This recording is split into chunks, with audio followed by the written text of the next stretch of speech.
was standing by my window one cold and cloudy when they heard come a-rolling to carry my mother away. Will they say go be unbroken by and by, long by? Okay. All right. So here we are. Who is that? This is, I believe, this is Mississippi John Hurt. Okay. I could be mistaken though, because I was looking over there and I saw some like Woody Guthrie. there's a lot of Woody Guthrie. B.B. King. There's some B.B. King. There's a lot of Lead Belly, and I think this is Mississippi John Hurt, but I couldn't tell you because I stole it from YouTube. Uh-oh. Not that we condone that. I know this is the. We're not present at the monastery this time. Actually, no, that's we still are for our last conversation. This is it. Maybe we want to say something like there was no music, therefore there was no robbery. There was no music, so there was no stealing of the music. There's no pirating. Yeah. No, I think that's apt. And there's no masks either. No. You don't know that. Yeah. So we are finishing up. We're finishing up with the defense's speech and then the epilogue. And then the epilogue. Right. Well, the defense's speech, the decision. Yeah. The peasants. Sort of decision.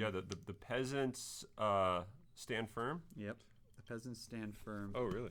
My translation says our peasants stood up for themselves. Oh. That's probably more a literal translation, I bet. Mm-hmm.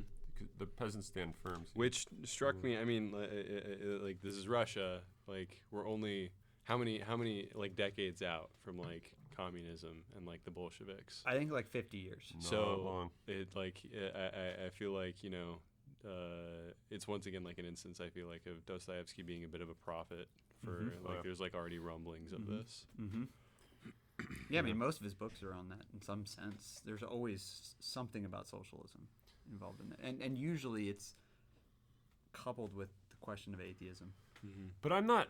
I mean, we'll get into this when we get to that. I don't know if we want to just jump right into it. But I have a slight different interpretation of the peasants stand firm. Go for it. In that I think it's actually an assertion. It's like the peasants' assertion that there is murder, right? That there is a father, and that there is abandonment of the father. And so in some ways it's I took it as a triumph of the peasants over the I mean, it's sort of odd because it is, 50 years later, it's sort of this overcoming, which is sort of the source of the revolution. So I mean, I the first few times I read it, I thought, they condemned Dmitri, but I think but the condemnation of Dmitri is also the assertion that there is real conscience and real wrongdoing, murder, and so it's kind of this affirmation of God, even though an innocent man had to suffer for this. It's still the affirmation of that. So Dmitri sort of bears the burden of Takes up his cross and makes himself the occasion by which the peasants can the truth is revealed. Come to assert the truth of fatherhood and therefore godhood. I think I took it that same way, actually. I just thought, isn't it sad that they had to stand firm for God by sort of like an aside was that they condemned an innocent man, but the way that you just explained it made me think, no, wait, this is all Christological. That wasn't like just and oops, we condemned an innocent man, but it had something to do with Dimitri's suffering for the sake of the peasants' faith. Kind of going back to Zosima and the I mean, he wants to Faithful. suffer for the babes. yeah. So I think in a sense, like here he is, right, suffering for them. Yeah, but I think it's important. I mean, you're already jumping up there, but let's go back a slight bit into the corrupter of thought, and that's an interesting chapter title. What's yours say, Brother Maximilian? Sorry, I just got up to go turn the air conditioning on. Chapter 13 there is called in our book. It's called a corrupter of thought. I don't know what the title of your chapter is. It's yeah. The truth perverted. Do you have the Pavir and Volikovsky translation? No, he has another one. Oh my gosh. Mine's an adulterer of thought. Oh wow. Yeah. So both of ours seem to be blaming somebody, and I wondered what that was about. And even after I finished the chapter, I wondered what was that about. But I think I wonder if the corrupter of thought is not. Fatikovich? Yeah. Wow. Yeah. That his corruption of thought is his attempt to sort of explain away the reality of fatherhood, as Andy's highlights here. Yeah. Show me. Yeah. So. Oh wow. So Dr. Sienkiewicz forgot his book, like all great students. I'd still do okay on the quiz, though. I promise. You brought the microphone there. That's right. Yeah. That's right. So this is our page 844. It's about 3 pages into the chapter 13. Let's see where to begin. The lover of mankind on the eve of his crucifixion said, I am the good shepherd. The good shepherd lays down his life for his sheep, so that not one of them might be lost. Let not a man's soul be lost through us. I asked just now, what does Father mean? And exclaimed that it was a great word, a precious name. But one must use words honestly, gentlemen, and I venture to call things by their right names. Such a father as old Karamazov cannot be called a father, and does not deserve to be. Filial love for an unworthy father is an absurdity, an impossibility. Love cannot be created from nothing. Only God can create something from nothing. And then it goes on, fathers provoke not your children to wrath. So I guess, the way that I interpreted the corrupter of thought was he's trying to get Dmitri off the hook. Yeah, he is. And one way to get Dmitri off the hook is to say he didn't commit. Well, no, go back. One way to get Dmitri off the hook is to say he's not a robber because there's no money. There was no money. Yeah.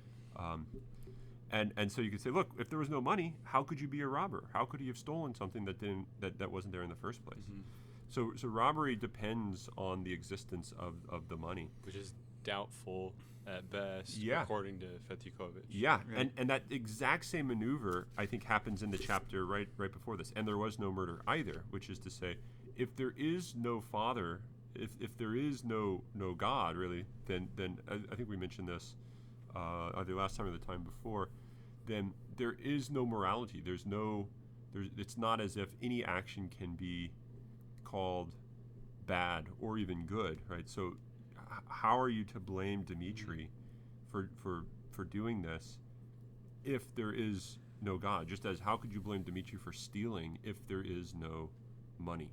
Or I think specifically in this instance, it's like saying, how could you call him a parricide if Fyodor wasn't really a father to him? Right. Yeah. Right. Yeah. Right. And he kind of he says that's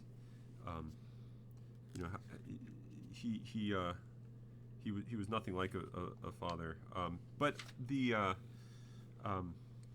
another thing in this chapter, Corrupter of Thought, that I found interesting was right on the next page, where he's like waxing and waning on the scriptures here, but I think kind of interpreting them in different ways. That's probably another reason for why the chapter is titled a corrupter. Good. That's yeah. Fathers provoke. This is next paragraph towards the end. Fathers, provoke not your children to wrath. Yes, let us first fulfill Christ's injunction ourselves, and only then venture to expect it of our children. Otherwise, we are not fathers, but enemies of our children, and they are not our children, but our enemies. And we have made them our enemies ourselves. What measure ye mete, it shall be measured unto you again. It's not I who said that, it's the gospel precept. Measure to others according as they measure to you. How It doesn't say that. how can we blame children if they measure us according to our measure? And this is I see that the tie between this and then the peasants stand firm, because I think that they basically say we want to be measured in this like we're going to make a judgment on Dmitri because we want to have that judgment made on us, basically, which is to say that we think there is murder, there is this, and we want to be judged accordingly, right? If we blame him for murder, we ourselves want to be blamed. I mean, not that like they probably go the Zosima sort of route, but they at least are recognizing. I live in a world that should I do this, I should be blamed for this. Yeah. Which is to say, a world where there is God, right? Right. It's a So I don't know. So I saw that as an indication that he is trying to get Dmitri off the hook by kind of twisting what it means, and then the peasants revolt, or they have a revolution to the corrupter of thought, right? Which is that they hold on to the gospel, the old ways of the gospel. Yeah. Kirillovich has like a similar. It's funny because like I thought it was interesting all the places in which like I agreed with Fetyukovich, and then I also like all the places where I also agreed with Kirillovich. And one of the places that I thought Kirillovich was like spot on, and this is why like I said this is what made me think of it when I was reading The Religious Sense earlier this week, is like Kirillovich like points to Fetyukovich saying sons should be able to ask their fathers, why should I love you? And it's just like if that's the basis for like the relationship, then like nothing like all bets are off, you know. Like there's no reason why any son should love his father, because it seems like there'll always be evidence to point to against the father, right? And I mean, this is jumping ahead to the epilogue a bit. I'll just reference it. I'm not sure exactly where it is, but there's this is after Ilusha dies. I think it might be in that last chapter when the father, Samsonov, Snegiryov. Yeah. He 873. He says they're talking about the flowers. The mother wants flowers that were in the hands of Ilusha when he was laying in the coffin. I won't give it to anyone. I won't give you anything, Snegiryov cried callously.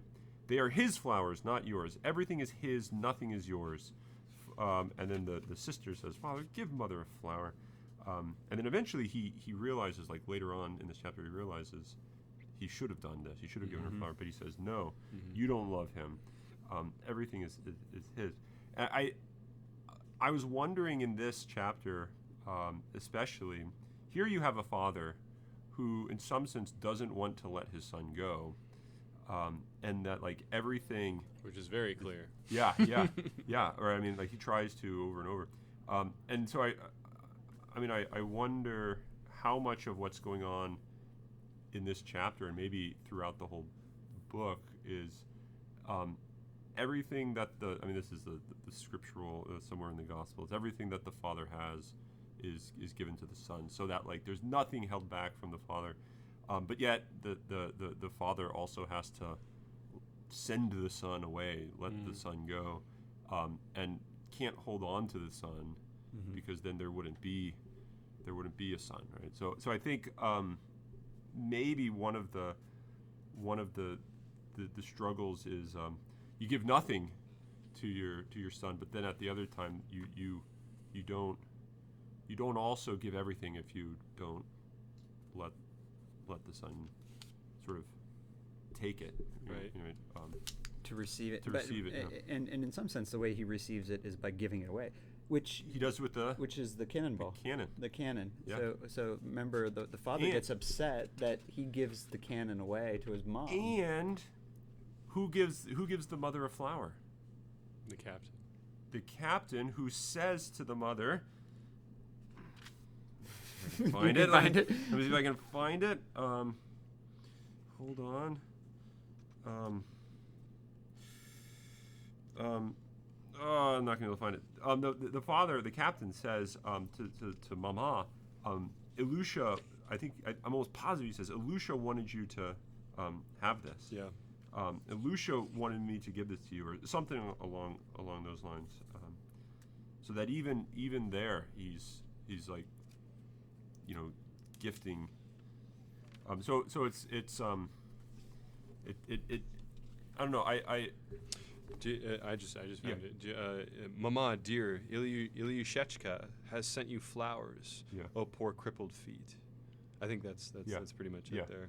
Yeah, and so I mean, what is it to possess the father's treasure? I mean, this is Dimitri's looking for his father's treasure at the beginning of the novel. In some sense, by law, he's received everything that he should receive, but yet he thinks more is owed to him. And Fyodor thinks, no, nothing more is owed to you. You have all the treasure. Mm-hmm. And yet it's this interesting ambiguity. Is Dimitri's mother's fortune actually Dimitri's, or is it Fyodor? So in some sense, is the father holding something back from the son or not? Mm-hmm. And I think this idea gets played out of all of the glory, all the good of the one given to the other, and sort of the contrast that with like holding on to something, and then also being present in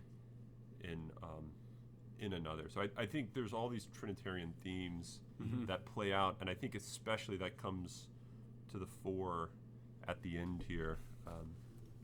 I think another thing that's going on is so this question of what is a father, and sort of the fact that you have to earn fatherhood by your actions. Oh wow. Yeah. Which in some sense puts doing above being. I mean, I'm thinking of Gardini's sort of discussions on that kind of stuff.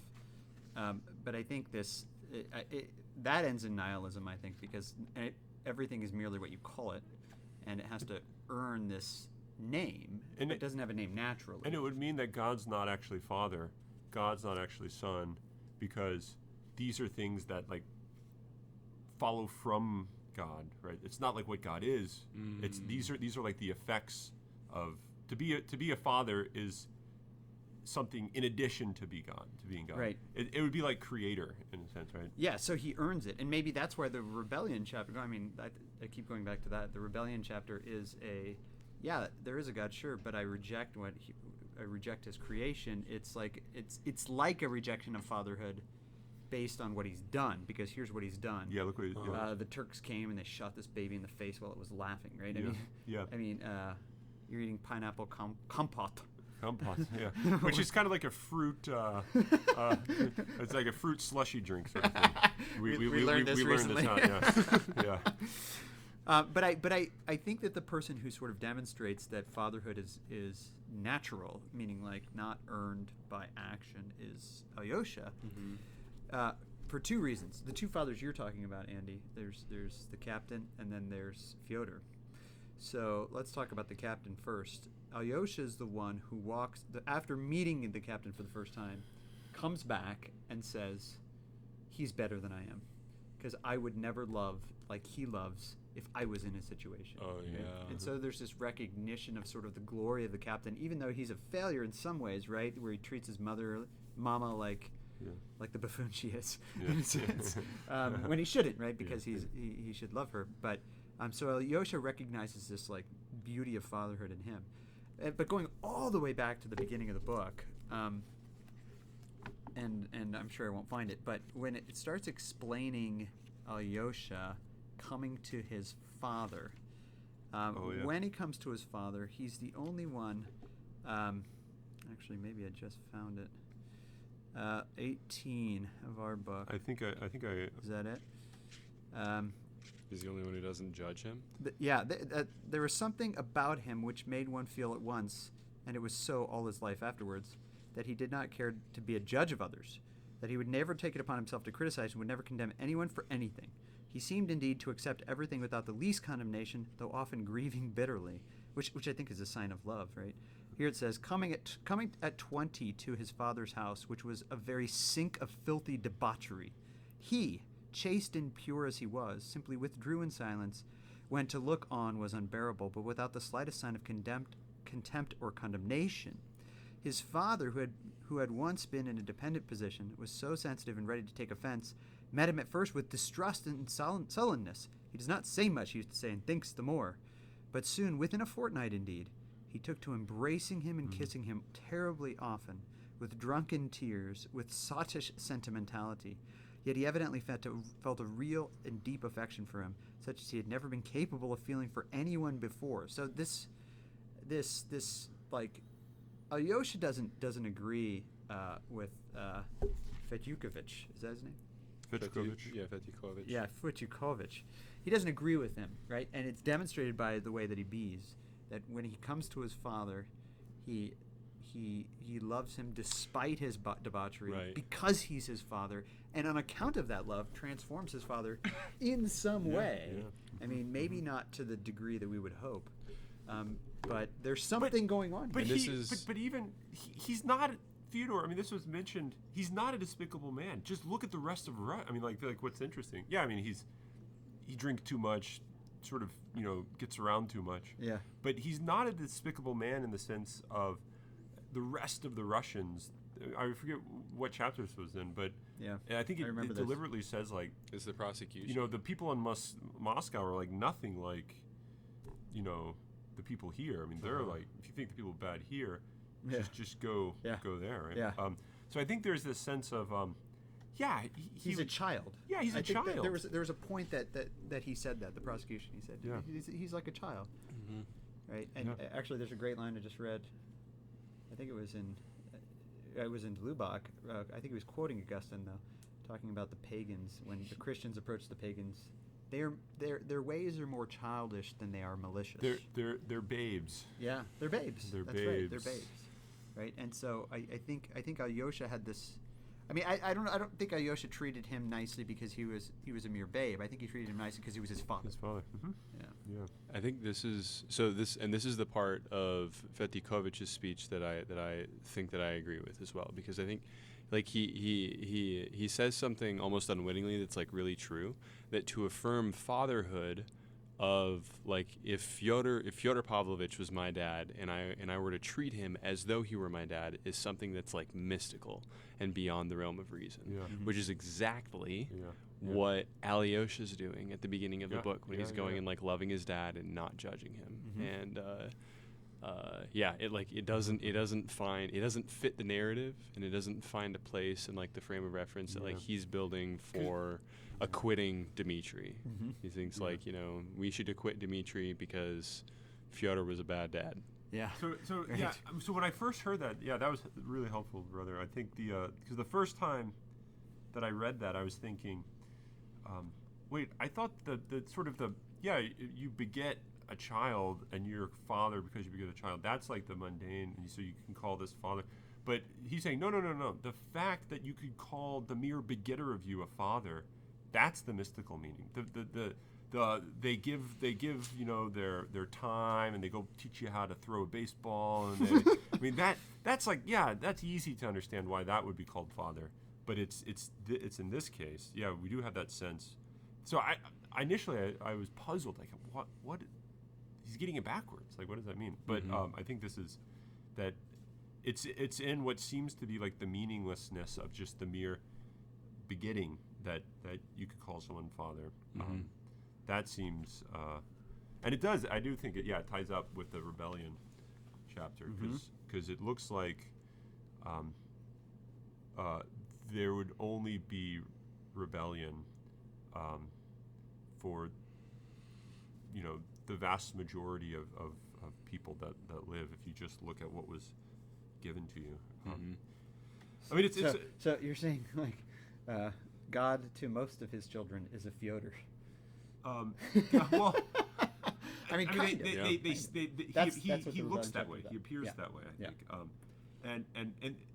and I think maybe even to some extent to Christ himself, the Father appeared that way on the cross. I mean, like you abandoned me. Like, how could you do this? And going back to the beginning of the book again, where do we first, like, the first inkling that like Fyodor's a loser is, and then he forgot his child. Yeah, he just forgot him. He just not mistreated. Yeah. Just straight up, like, when someone reminds him, "Hey, what are you gonna do about your son?" He's like, "Oh, I have a kid." Wait, that's right. There's a child living in this house. Right. I don't think I bought him shoes for a while, and I think his trousers are being held on by one button. Yeah. But I think the doctor's feeding him. Which gets us, I think, to the next really important point in this whole thing, right? Going back to and the pound of nuts was in the last chapter, but it really comes up, I think, and I think maybe this is where you were going in the end here, Jaeger, to the speech at the stone. Yeah. I don't think I marked that. That's after. I don't want to. So there's this idea that one small thing can cause someone to be able to love, or to become love, or however you want to put it. And I think that this whole speech at the end, where he talks about remembering, right? So let me read a little bit of this. I don't want to read this whole thing. It's like a page and a half, but you'll get the point probably halfway through here. This is our page 878. This is like right towards the end. Yeah, it's like the third to last page for us. 2 pages, 2.5 pages. Boys, we shall soon part. I shall be for some time with my 2 brothers, of whom one is going to Siberia and the other is lying at death's door. But soon I shall leave this town, perhaps for a long time, so we shall part. Let us make a compact here at Alusha's stone, that we will never forget Alusha and one another. And whatever happens to us later in life, if we don't meet for 20 years afterwards, let us always remember how we buried the poor boy at whom we once threw stones, which I think is an interesting way to identify him. Do you remember, by the bridge? And afterwards we all grew so fond of him. He was a fine boy, a kind-hearted boy, a brave boy. He felt for his father's honor and resented the cruel insult to him and stood up for him. So in the first place, we will remember him, boys, all our lives. They killed the son. They did, because he died from the rock. Who the father didn't want to let go, but did. Yeah. There goes the famous. We should have got that on mic. Christian is here listening live in person. I know. And reacting. That's killer. Here, let me skip down a little bit here, okay? Yeah. He says, "My dear children, perhaps you won't understand what I'm saying to you. Perhaps I often speak very unintelligibly, but you'll remember it all the same, and will agree with my words sometime. You must know that there's nothing higher and stronger and more wholesome and good for life in the future than some good memory, especially a memory of childhood, of home." This idea of home, I think, is important. People talk to you a great deal about your education, but some good, sacred memory preserved from it childhood is perhaps the best education. If a man carries any such memories with him into life, he is safe to the end of his days. And if one has only one good memory left in one's heart, even that may sometimes be the means of saving us. I think that's fascinating. Yeah. And I think this is the pound of nuts. It's the pound of nuts. Yeah. It's the onion. It's the onion. Yeah. It's the onion. It's Alyosha, Alyosha's mother crying before the icon. Yeah. It's Markel's servant lighting the candle at the icon. Yeah. Right. There's all these. Zosima bowing before his lackey. Yeah. Which changed his life too, right? Yeah. And maybe in some sense, maybe it's Katerina bowing before Dmitri, right? Or maybe Zosima bowing before Dmitri. Yeah. Right. I mean, we've been seeing how the bows have been really important. Yeah. But it seems like this idea of one memory, even from childhood, right? And is salvation. Yeah. Tracking back a little bit to the beginning of the epilogue, when Katerina goes to Dmitri reluctantly at first, but she goes. Meets Grushenka. It's a very awkward situation. She asked Grushenka to forgive her. Grushenka says, I can't. But I think, I was thinking, why does Dmitri, like what are they talking about, like saving him? And I think in some sense, seeing if he can get out of prison. Right. But Right. I think also what might be at stake in Dmitri's head, in some sense, is that he mentions this. He wouldn't be able to bear Siberia and the pains of Siberia if he didn't have a memory of something to sacrifice this for. Like if he didn't remember why he was doing this, it would be meaningless. And so he needs someone to save him, that is someone to allow his suffering to have point and purpose. And so I think he's looking for something like that he can hold with him, a memory of someone to hold with him to I don't know, give his life to, like continually on in like an ongoing sort of way. So I think that is why he was so persistent with having Katerina come. I'm not sure why Katerina especially. I mean, maybe we can talk about that, but it seemed that's what was, because otherwise I think he said he'd be ruined if she didn't come, he'd be ruined. Yeah, he did say that. Not simply because he would end up in Siberia, but because in Siberia, without that, there would be no way to endure it, no way to.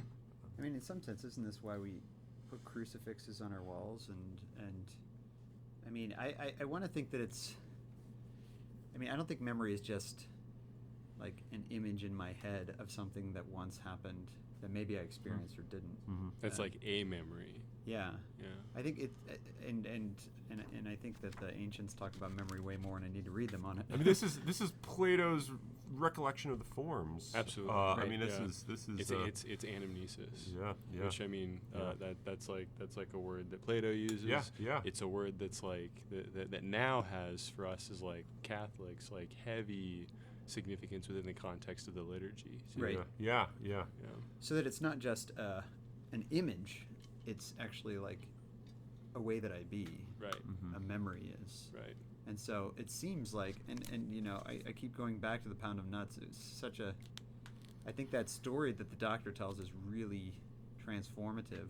And I think when Dmitri responds, as he always does, in the midst of the trial, Yeah. and he basically says, "God bless you," German or something like that, Yeah. right? Basically, like, you understand, this was one of the most significant moments of my life. Yeah. A pound of nuts, like, how worthless Yeah. is that Yeah. in a lifetime? And yet it's like the onion, right? It's the thing that saves. And I think it's the thing that lets you. It leads you into the possibility of calling someone father. I think it's not. In that, I think like you see the generosity of all things, even the most insignificant things, even the most like painful things. You sort of are given insight into the generosity, even of that. So it might be that without that, you would have no way of ever calling anyone father.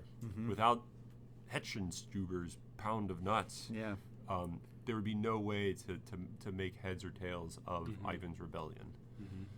Which is why Dmitri, in that this sort of ending moment that he talks about, where the pound of nuts comes out, it makes you. I think it makes you understand the difference between Dmitri and Ivan, because Dmitri always has this ability, and so even when he's doing the most ridiculous things, I still had like a sympathy for him. Yeah. Which I didn't have for Ivan. I mean, he was running all over Russia. Yeah, I mean. And you're like, you're so stupid. You know, burn down the woodcutter's cabin. Yeah. And you're just like, you're so moronic, and yet at the same time, there's something about him that made you say, but there's something glorious about you. I don't know what it is, you know? Yeah. But I wasn't sure that I thought that about Ivan until he sat down the second time in the witness box, right? Because he left. Yeah, He left right. the witness box and he came back. Yeah. And it was when he sat down there that I was like, okay, there's something going on here, right? Christian, come. Christian, Grab a mic. pass the mic to the A. I just have a question for you guys. I don't have anything actually meaningful to say, but I just have. How do I interpret this? Or like, how do we interpret this? And for all the Jaeger Crow folks out there, is it kind of like what happened at the end of Jaeger Crow? Okay. I haven't read it. Don't give it away. Don't give it away. Each other, right? You can talk afterwards. That's Okay, sorry. fine. But don't. I'm looking at. I'll know what you mean. Just talk about Okay. Dimitri. In my translation, it's called "For a Moment, a Lie Becomes the Truth." Yeah. Uh-huh. The second part, and it's toward the end. Okay. The weird encounter between Mitya and Katya. Okay. And I think I just want to read a part of this and ask you guys what the hell it means, and what's happening here. So, You're assuming that we'll tell you, or that we'll know to tell you. and it's this really passionate moment, right? Like I can just imagine, and all their innocence and all their passion, which you've seen throughout the book, but where Katya says, "Love has passed, Mitya. Katya began again, but that which has been is still so dear it hurts me. Remember that forever. But now, for one brief moment, let's pretend what might have been," she murmured with a crooked smile, gazing joyfully into his eyes once more. And then she goes on, "You love another now, and so do I, but I shall always love you all the same, and you me. Did you know that? Listen. You must love me all your life," she cried, her voice trembling almost threateningly. "I will, and you know," and then like they just go on essentially professing their love for one another, knowing that they both love another. And so I'm just wondering, is this an acknowledgement of like what is love here? Is it like a higher heavenly love, like not eros, or is this anyway? I'm just like, how does one? That's all. I'm not talking. You're up. I haven't read Jaeger Crow. What? Oh, I know what you're talking about now. I didn't even think about that. Okay. Yeah. No. Keep it quiet. Keep it quiet. What is this? Jaeger Crow is a novel by Wendell Berry. Okay. I have heard of Wendell Berry. Read Jaeger Crow. Okay. It's way worth it. And no, we're not doing a podcast on it, but Okay. it's worth the read. Oh, it's definitely worth the read. So I mean, I was thinking, I was puzzling over this as well, and I mean, I really don't have any like, here's what I really think is going on here, but I mean, it might be that you kind of learn, just as you learn to make sense of things, even if you kind of move on from that, you can't deny that your down the road understanding of things has like forgotten or gotten rid of or not been true to, if you will, that particular earlier moment. So like you learn to love maybe, or what love is, or what this is at this time, even if it turns out that like you don't.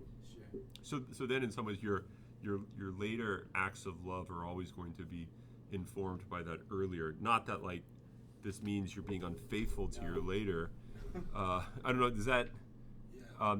So I was kind of interpreting as like you go on to love Drushenka. I'm going to go on to love Ivan, but our love for our respected beloveds is always going to be sort of informed by this original act of love that you gave me and I gave you.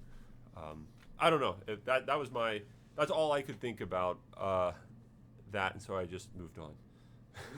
So, I that's actually I didn't think about that. I think it's really helpful, but I I also wonder if it has something to do with. This is like the final moment of forgiveness between the two of them, and that maybe the love is something like recognizing. I'm thinking of the Peggy passage. You know what I'm talking about the lost sheep, when he talks about the craziness of Jesus saying that he loves the lost sheep more than the 99 just. And so there's something where the depth of forgiveness is somehow a deeper love than mere sort of like faithfulness. I don't know. Unfaithfulness, then faithfulness. Because the big thing was, right, I mean, Katya basically, I mean, she destroyed him. She sent him to Siberia at the end. And he says, right about where you stopped, I shall love you, and do you know, Katya, you began drawing a deep breath at each word. Do you know, 5 days ago, that same evening, I loved you when you fell down and were carried out. All my life, so it will be, so it will always be.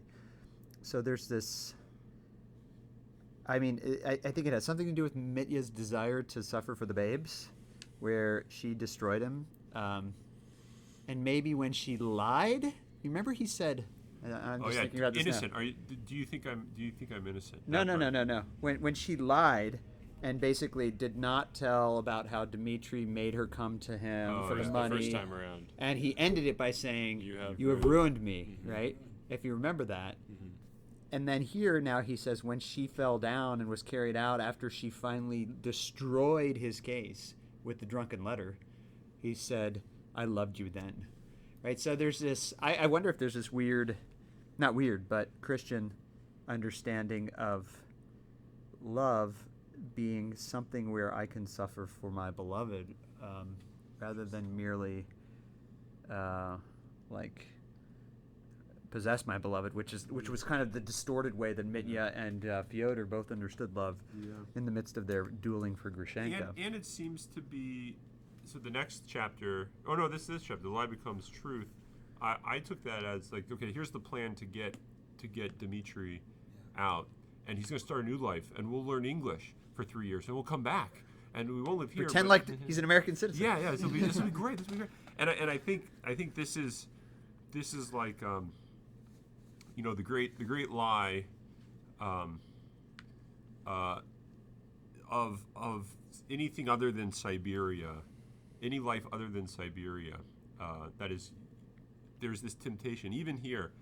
We're going to suffer by going to America. This is going to be how we kind of redeem ourselves. But I think even that is to like cut yourself off from the past. Try to be what you are. Like have a new past, have a new history, have a new future. That's like a different world, a different reality. And so I interpreted this as this chapter broadly as making that. And then it's not until you get to the end that you see like it was only our chapter was for a moment the lie becomes history, and then it kind of comes to an end when Katya comes, and I think he realizes. I mean, it's sort of left open what's going to happen, but I took it as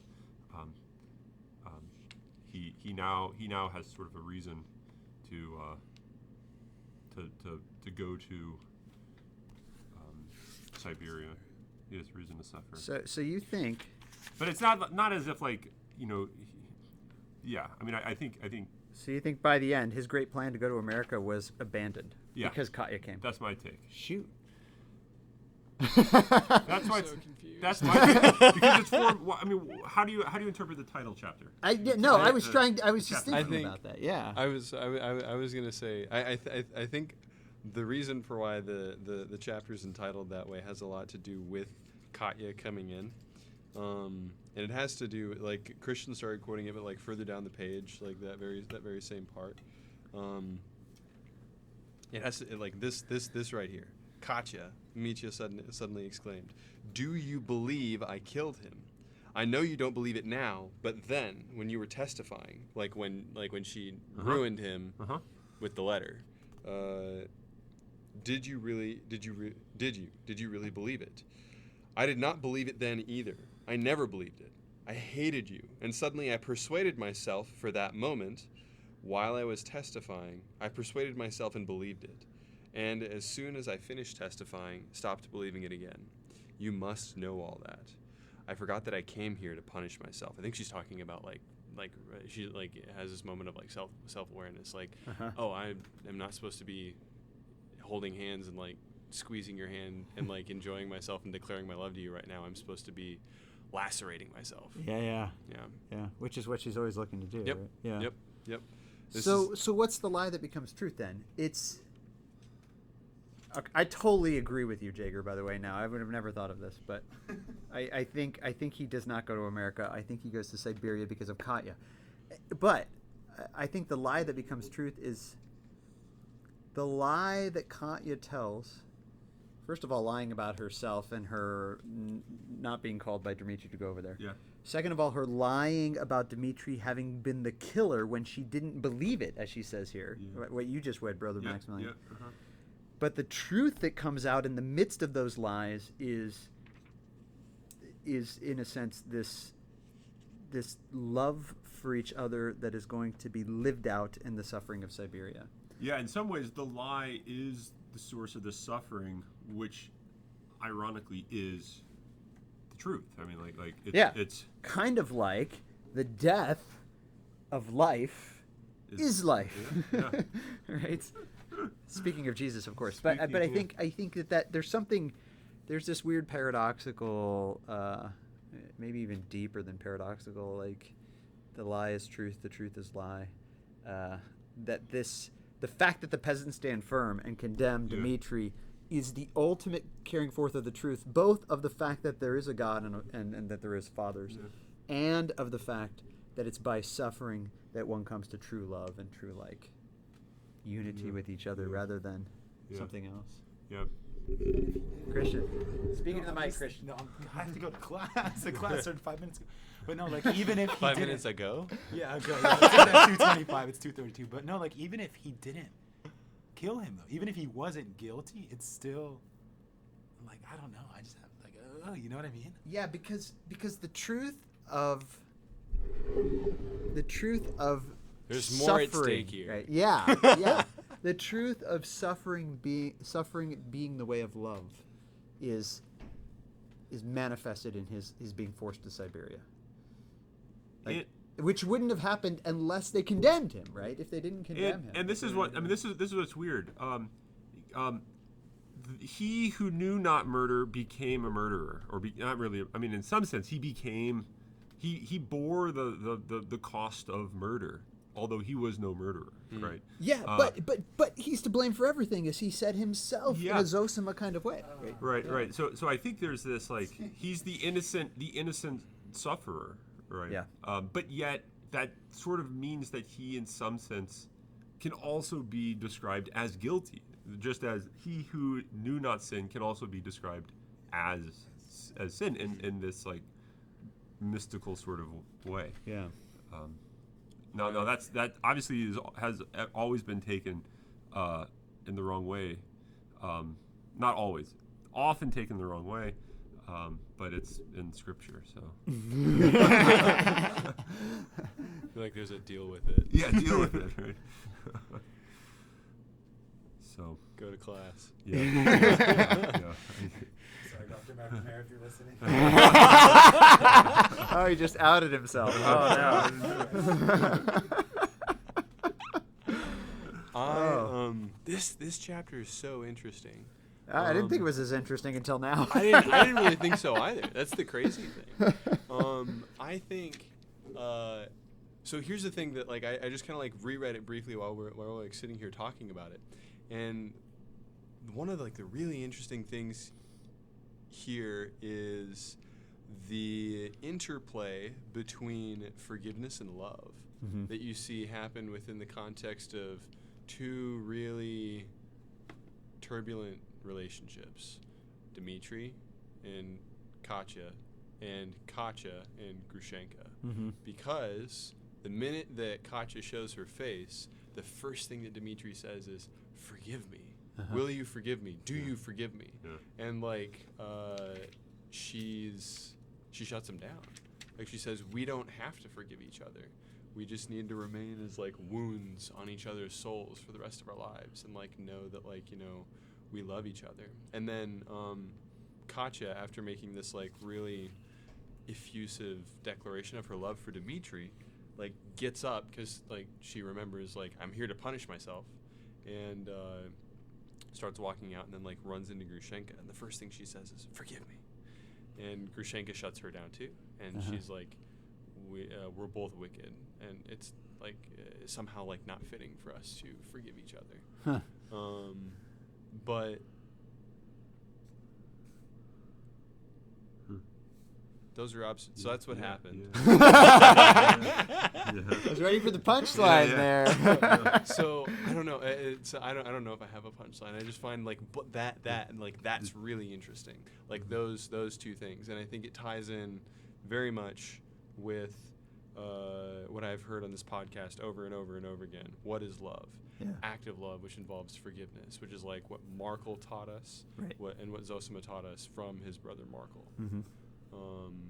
And I think the lie that's like kind of becoming part of the lie that's like kind of becoming truth in this moment is like they all like to some extent, because like Katerina or Grushenka, like one of them says to the other like, I'll love you. Grushenka says to Katerina, I'll love you for saving him, and I'll pray for you forever. And like maybe she believes that in that moment, but like it's not. It doesn't seem like it's true, like really true, because there's no forgiveness in the relationship. Same thing between Dmitri and Katerina. Like Dmitri wants to like seek out this forgiveness, but Katerina doesn't really want reconciliation. She just it's almost kind of like she recognizes what Zosima and Markel say as far as like, you know, suffering is the means by which we love other people, but she always wants it on her terms, which is why Alyosha at the beginning of the book points out, like, you don't really love him. You're just, like, lacerating yourself because of your pride. And, like, I mean, it comes out in the trial when she condemns him, and I think, I don't know. So this is, like, you know, my 2 cents. So take that. So do you think she's unredeemed at the end? I think so. Once again, that's like my 2 cents. And yeah. Like I was just like sitting here thinking about this and being like, man, Katerina is probably like my least favorite character in this entire book, because it's just like, I don't know, it's like over and over again, and I feel like everything's motivated by. It seems to me, I could be very wrong. It seems to me like everything's kind of motivated by this pride to accept suffering through the avenues that she deems worthy to receive it. But and the reason the reason for why I say this though is because she like wants to punish herself in front of Dmitri, but as soon as she walks out after Grushenka shows up, she's like, I will not punish myself before her. She says. Does she say that? Yeah. No, before that woman, I cannot punish myself. But she also does. I asked her forgiveness because I wanted to punish myself to the bitter end. So it's like she's still the reference point. Yeah. For like what's going to save her, which I don't think that's redemption. Is there a moment? Is there an onion? Is there an onion? Yeah. So I love this. After she says this, right? I cannot punish myself I wanted to punish myself to the bitter end. She would not forgive me. And then you get a ... You get a little ellipses sort of thing there, and then I like her for that. Mine says I love her for that. That's odd. Oh wow! And then she added in an unnatural voice, and her eyes flashed with fierce resentment. Yep. Sounds like a little demon to me. Yeah, mine says wickedness. Here's the onion though, because what's the next thing that she says? I can't make it to the funeral with you, but I've sent flowers. That's the onion. Like, that's the onion. The flowers to Ilusha. Yeah. And like the care that she's bestowed on the Snegiryov family. Yeah. And I mean, here's the onion, the Lisa onion. She also sent flowers. Yeah. I mean, I don't know what to make. I mean, she's the weirdest character in the Yeah, whole book. I don't. She's a like, freakazoid. I think the last mention of her is that she put flowers in Ilusha's hands. Right? I mean, not like personally, but she sent them. Yeah. Right. That is the last mention of her. I do Actually, not. that's the only mention of her after the little demon After chapter where the- she smashes After her she finger. smashes her own finger in the door, which is like, Yeah. what? In the I don't words know of what Rick I am James, listening to. she's a super freak. Yeah. Yeah. This is. I thought some people. I've talked to a lot of people over the last week and a half, 2 weeks about the end of the Brothers Karamazov, and most of the people I've come across said they just hate the ending. They don't like the ending. Huh. Yeah. I think it's an incredible ending, and especially the fact that it's left open, I think, is incredible because that Oh, absolutely. that lines up with exactly what came at the very beginning. At a literature Let teacher. us end where we began. And at the beginning, very T.S. Eliot-ish. Let's see the best. So if you remember, this is the little from the author preface, and what you have Dostoyevsky saying is that there's like these two stories that are being told, and he says, I think towards the end of this, let's see, what should I read this? The trouble is that I have two tales, and only one life story. The main narrative is the second. It is the action of my hero in our day, at the very present time. The first tale takes place 13 years ago, and is hardly even a novel, but only a period in my hero's early youth. I cannot do without this first tale, because much in the second tale would be unintelligible without it. But in this way, my original difficulty is rendered still more complicated. If I, that is, the biographer himself, find that even one tale would perhaps be superfluous for such a modest and undefined hero, how ever can I appear with two? And how, from my point of view, can I justify such presumption? And then he basically says, well, I'm not going to worry about that too much and just start writing and carry on, right? But he says, indeed, this is a little bit further. I am actually glad that my book has of itself split into two narratives with essential unity of the whole, and that's in quotes. Having become acquainted with the first tale, the reader will then decide for himself whether it is worth his while to attempt the second. Right? What's the second tale? Well, it's the one that in some sense hasn't been written. Right. It's the second half of the Karamazov life.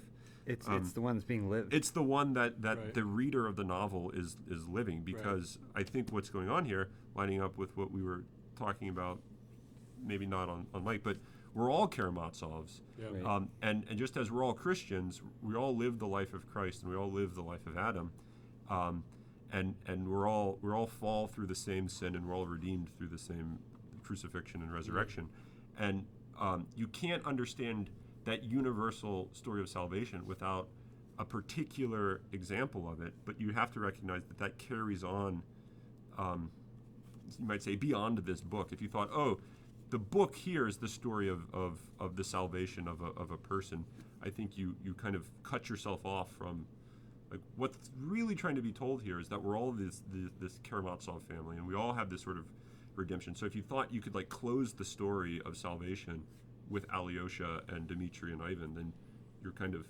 cutting off what it would be to be saved, right? So I don't know.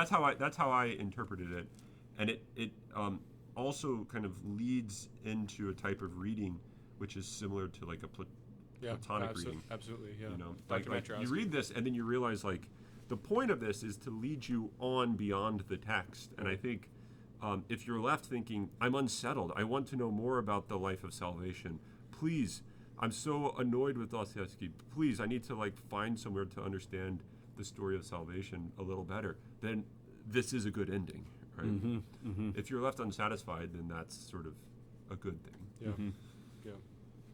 Can I end at the end, though? Yeah, here, yeah. Oh, of course, we have to end here. Here's where I really want to end. Although I think that was amazingly helpful. I'm so glad you did that. Yeah. Going back to the beginning is always important. But I think there's something very interesting going back to the Karamazov. So the name itself means the black stain, right? In some sense, I think it's pointing to original sin.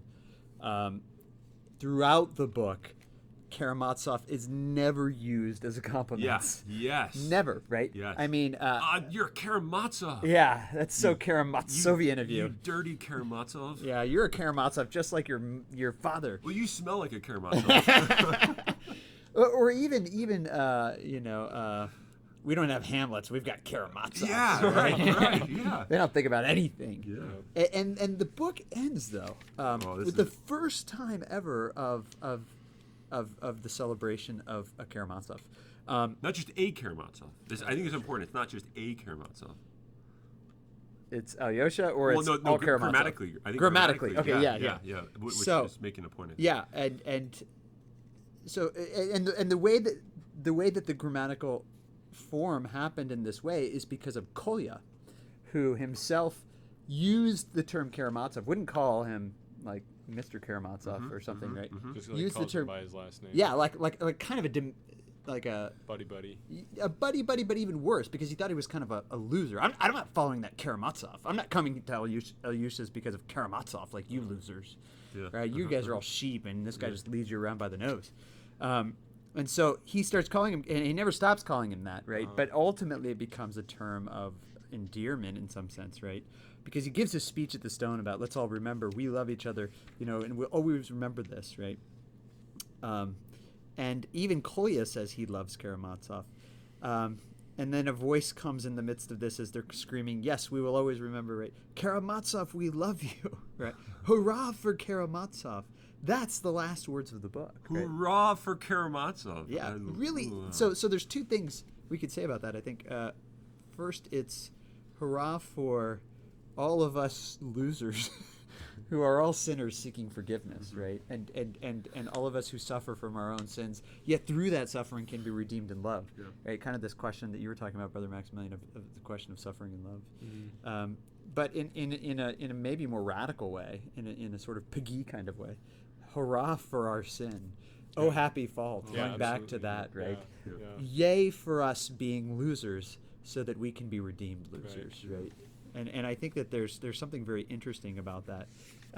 And ultimately, the only way that we can become redeemed losers is by one onion act that we remember, that we remember and live by. Yeah, a pound of nuts and a little onion. That's right.